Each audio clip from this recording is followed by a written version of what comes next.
அஸ்ஸலாமு அலைக்கும் வரஹ்மத்துல்லாஹி வபரகாத்து.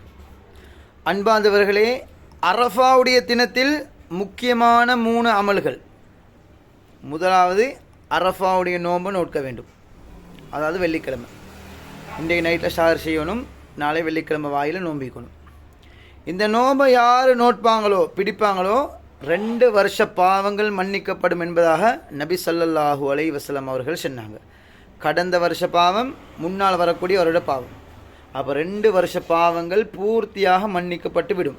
அது மட்டுமல்ல, இன்னொரு ஹதீஸில் சொன்னாங்க, யார் அரஃபாவுடைய நோன்பை நோற்று, இப்னு மாஜால வரக்கூடிய ஹதீஸு, அதே இரவை அமல்களை கொண்டு, ஜிக்ருகளை கொண்டு, சலவாத்துக்களை கொண்டு, ஔராதுகளை கொண்டு, துவாக்களை கொண்டு, சதக்காக்களை கொண்டு யார் அந்த இரவை ஹயாத்தாக்குவாரோ, லைலத்துல் கத்ர் இரவு அடைஞ்ச பரிபூர்ணமான சவாபு கிடைக்கும் என்பதாக நபி ஸல்லல்லாஹு அலைஹி வஸல்லம் அவங்க சொன்னாங்க.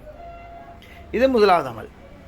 2வது அமல், அன்பார்ந்தவர்களே, கண்ணியத்துக்குரியவர்களே, துவா கேட்பது.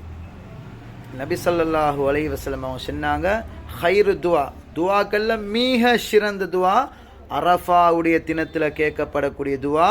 அல்லாஹ் அந்த துவாவை உடனடியாக கபூல் செய்வான், தட்டவே மாட்டான்.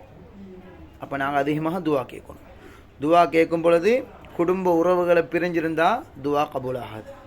அல்லாஹ்வை புகழ்ந்து போட்டு நபி ஸல்லல்லாஹு அலைஹி வஸல்லம் அவர்கள் மீது ஸலவாத் ஓதிவிட்டு நம்பிக்கையோட துவா கேட்கணும். உடம்புல ஹராங்கள் கலப்பட்டிருந்தாலும் துவா கபூல் ஆகாது. அதனால் நம்பிக்கையோட கேட்டால் அல்லாஹ் துவாவை கபூல் செய்வான். அதிகமாக துவா செய்யுங்க. உங்களோட துவாக்களை கேட்டுக்கோங்க, உங்களோட தேவைகளை அல்லாட்ட கேட்டுக்கோங்க. சரி, 3வது ஒரு ஜிக்ரு. நபி ஸல்லல்லாஹு அலைஹி வஸல்லம் அவங்க ஓதினாங்க.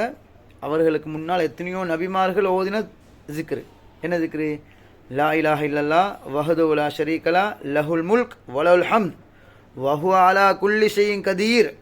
இந்த ஜிக்ரை அதிகமாக ஓதுங்கோ. ஏனெண்டா இந்த ஜிக்ரை 10 விடுத்து மோதினாலே ஒரு ஹஜ் உம்ராவுடைய நன்மை கிடைக்கும்.